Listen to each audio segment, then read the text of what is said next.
Nalgonda Khammam Warangal graduate స్థానానికి కాంగ్రెస్ అభ్యర్థిగా nomination దాఖలు చేయనున్నారు తీన్మార్ మల్లన్న. రాష్ట్ర మంత్రి కోమటిరెడ్డి వెంకటరెడ్డి, ప్రభుత్వ విప్ బీర్లా ఐలయ్య, ఉమ్మడి నల్గొండ జిల్లా కాంగ్రెస్ ఎమ్మెల్యేలు, ఇతర ముఖ్య నేతలు కార్యక్రమానికి హాజరు కానున్నారు. నామినేషన్ కు ముందు యాదగిరిగుట్ట శ్రీ లక్ష్మీ నరసింహస్వామిని దర్శించుకున్నారు తీన్మార్ మల్లన్న. బీర్లా ఐలయ్య, ముఖ్య నేతలు మల్లన్నను శాల్వాతో సత్కరించారు.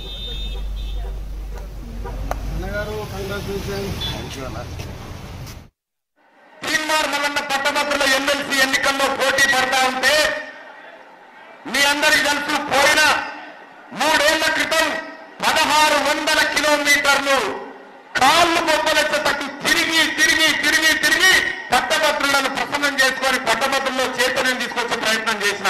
కానీ ఆ రోజు పల్లా రాజేశ్వర రెడ్డి నకిలీ ఓట్లతోని, దొంగ ఓట్లతోని ఎన్నికలు నెగ్గిన సంగతి మీ అందరికీ తెలిసిందే. సోదరులారా, 5-6 వేల తేడాతోని ఆ రోజు ఓడిపోవడం జరిగింది. కానీ నైతికంగా తీన్మార్ మల్లన్న గెలిచిందని చాలా మంది చెప్పారు. కానీ ఒక మాట, నైతికత గెలుపు నాకేమొద్దు, పక్క ఓట్ల గెలిపి కావాలి. నైతికంగా గెలిచిన సాంకేతికంగా ఓడిపోయిన ఎందుకినంత గెలుపు గెలిపే. మరి ఇంకో ఎన్నిక ఎందుకు వచ్చిందమ్మా? మనల్ని నమ్మించి పట్టభద్రులకు న్యాయం చేస్తాని, మీ కష్టాలు తీరుస్తాని అని చెప్పిన పల్లా రాజేశ్వర రెడ్డి దొంగతనంగా పారిపోయి రిజైన్ చేసి వచ్చినటువంటి ఉప ఎన్నిక.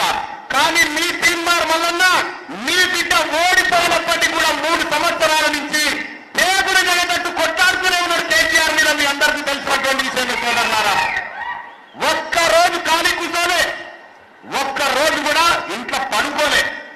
బరాబర్ కేసీఆర్ ని కొడతాం, గద్దె దించుతామని చెప్పిన దించి చూపెట్టిన మీ రాష్ట్రంలో సోదరులారా, నాకు తెలుసు సోదరులారా, ఈసారి పట్టభద్రులంతా ఎంత కసితో ఉన్నారో తీన్మార్ మల్లన్నను గెలిపించడానికి. ఆ విషయం నాకు తెలుసు.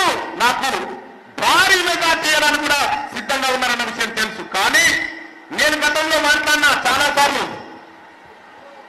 మంత్రివర్యులు వినాలి ఈ మాట. నేను ఎన్నికల్లో రాజకీయాల్లోకి వచ్చే నాటికి నా కుటుంబ ఆస్తులు మొత్తం ప్రభుత్వానికి రాసిస్తా అని చెప్పిన, అన్నట్టుగానే బాండ్ తీసుకొని వచ్చిన నాది నా కుటుంబానికి సంబంధించినటువంటి నా కుటుంబ ఆస్తులన్నీ ఈ రాష్ట్ర ప్రభుత్వానికి, చీఫ్ సెక్రటరీ గారికి, అన్నగారి ద్వారా పంపుతా ఉన్నా. మీరు ఎప్పుడు ఆదేశించినా మేము పూర్తి స్థాయి అమలు చేస్తామని చెప్పి తెలియజేస్తా ఉన్నా.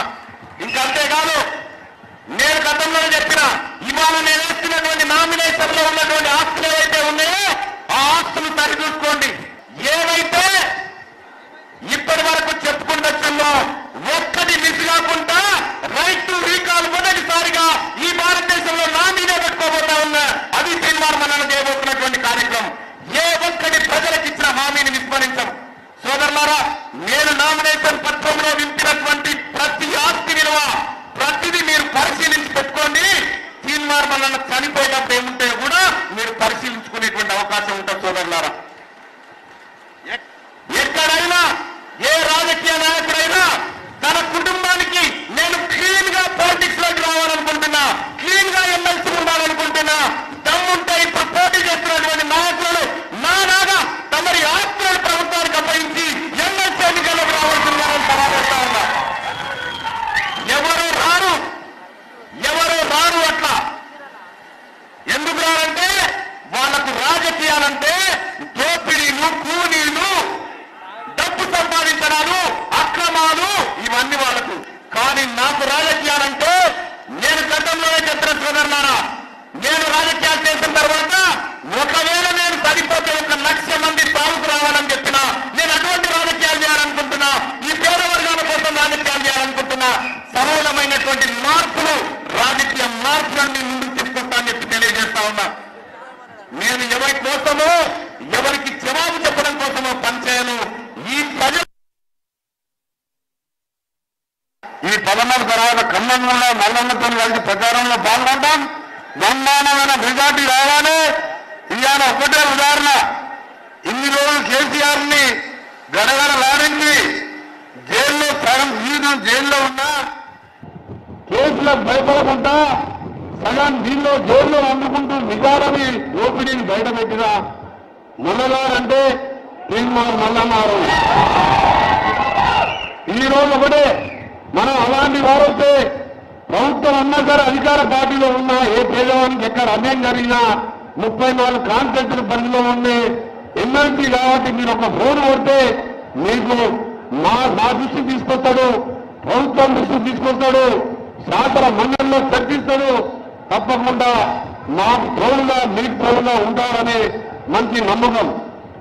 ఈ రోజు నిజంగా మనస్ఫూర్తిగా మొట్టమొదటిసారి నేను చూస్తున్నా ఒక పేదవాడు భార్య ప్రభుత్వ ఉద్యోగి ఆయన మామూలు ఛానల్ నడుపుకుంటే ఆయనకున్న 1.5 కోట్ల ఆస్తి గవర్నమెంట్ కు చీఫ్ సెక్రటరీ పేరు మీద రాసిందంటే ఇది నిజమైన ప్రజా నాయకులు శ్రీమాన్ మన్ననకు గెలిపియండి. మంచి ఆయనకు కూడా మంచి భవిష్యత్తు ఉందని రాబో కాలంలో ఇంకా కూడా మంచి మంచి పదవులు తీసుకుంటూ ప్రజల కోసం సేవ చేసే నాయకుడు.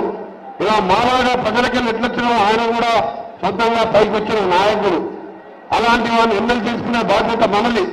నేను ఇప్పుడే చెప్పిన ప్రతి ఓటు కూడా ఈ 13 తర్వాత అందరూ మంచి ఖమ్మం కానీ వరంగల్ కానీ ఎక్కడ ఎవరి పరిచయాలు ఉన్నా ఫోన్ల ద్వారా సహాయం మీరు పొందొచ్చి బ్రహ్మాండమైన నిజాయితీతో గెలిపించుకోవాలి.